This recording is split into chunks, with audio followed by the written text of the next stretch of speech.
Well, I've been a strong supporter of the arts since the beginning of my term. I was the first mayor to actually increase the arts grant program by a few $1,000s in my first budget, and we've kept that support up in spite of some very deep recession-era budgets. We've maintained support and funding for the arts. In addition, next year we'll be making a dramatic increase in the support for the Overture Center. We'll go from about a $1.3 million annual subsidy to $2 million. That represents our commitment to keeping that facility healthy and functioning into the future. But we also realize that the Overture Center is just one piece of the arts scene in Madison, and what we really need is a healthy arts scene in every neighborhood all over our city. So I've supported programs, for example, like Blink, where you have these great, fun exhibits that just pop up for a while. One of my favorites was a few years ago when we were tearing down the old bus shelters on the square and replacing them with the great new bus shelters, which are kind of works of art in themselves. We supported a Blink program where artists went in and painted the shelters, different concepts. That got a lot of attention. I love that those wooden cutouts that appear on the lake, on Lake Monona, during the winter. You know, it's always a different scene. I think it was dragons or something this year. I think it was penguins another year. That's the kind of thing that makes living in a city vibrant and fun, and so I love that kind of thing, and so we'll continue to support the arts, even in the face of one of the toughest budgets we're ever going to have, with the cuts coming down from Governor Walker. And you know, Governor Walker's cuts to shared revenues are tough enough, but you know, he's dramatically cutting the state arts program, pretty much gutting it, and making it part of, I believe, the Department of Tourism, which I think sort of misses the point. And so I'm hopeful that legislators will restore that program at the state level, but we're not going to have to restore things at the local level. We'll continue our support for the arts even in the face of a very tough budget.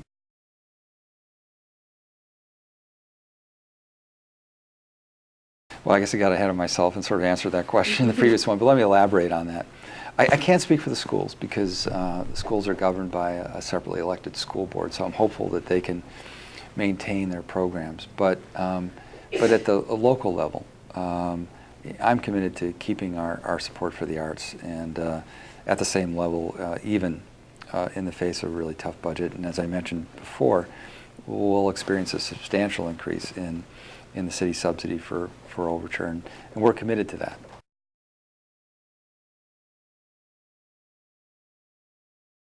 Well, it is an important part of our economy, and we're about to see the first draft of a cultural plan, which I've been supporting for years, and we're finally getting a chance to see it. And that'll go through probably a good 6 months or more of vetting in the community, which is appropriate. I mean, because what you want is a plan that makes sense for the whole community and has community buy-in. And the only way you can do that is to take the plan out before it's ever adopted, and hear what people have to say about it. So I'm hopeful that that plan will deliver a roadmap for us on how to accomplish these things. But there's no question that the arts are an important part of our economy, not just the obvious direct investments, Overture and what that means for the downtown, or even music venues and the direct employment you get from that. But I mean an overall quality of life that's hard to put a number on. It's intangible, but you know it's there, and that overall quality of life is what attracts investment.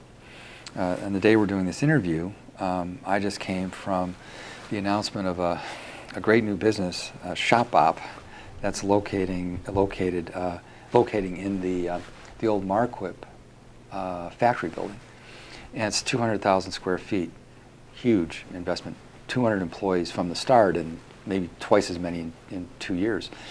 And the reason they're locating there is because they wanted a real urban neighborhood. And yeah, that means coffee shops and restaurants, but it also means access to art, and it's a whole lifestyle consideration that went into a very hard-nosed business decision too. Shop Op is locating in a place that's going to cost them more than if they were located in a tip-up building in the middle of a cornfield. But if you're in a tip-up building in the middle of a cornfield, there you are. And you got nothing around you. You're in this sterile environment. They wanted a real urban environment, and the arts are part of that.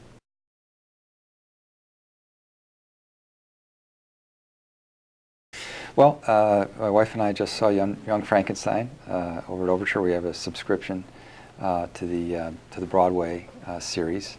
We've seen the Peking Acrobats recently, and I love concerts on the square.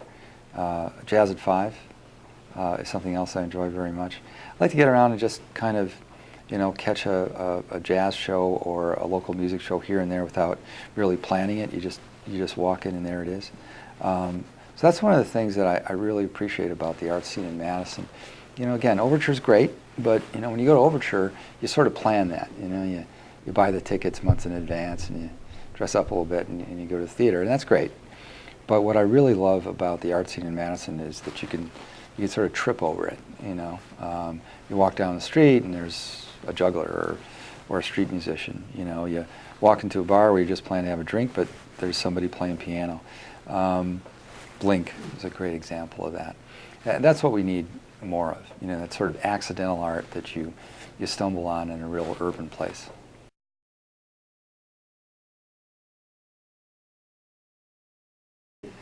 Well, the creative economy for sure. I mean, that is, I talk a lot in this campaign about the modern economy.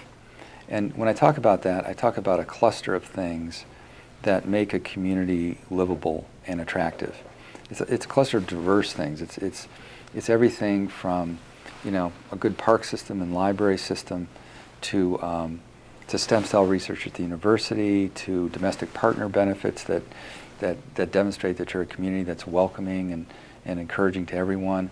And the arts are a big part of that, a big part of making a statement that the city of Madison is competitive with cities like Minneapolis and Boulder and Portland and Seattle. Those are our competitor cities. They're going after the same entrepreneurial talent that we're going after. And if we're not doing everything we can to have a really vibrant, eclectic art scene, then we're missing a big piece of what the modern economy is about. Thank you very much. Thanks for having me.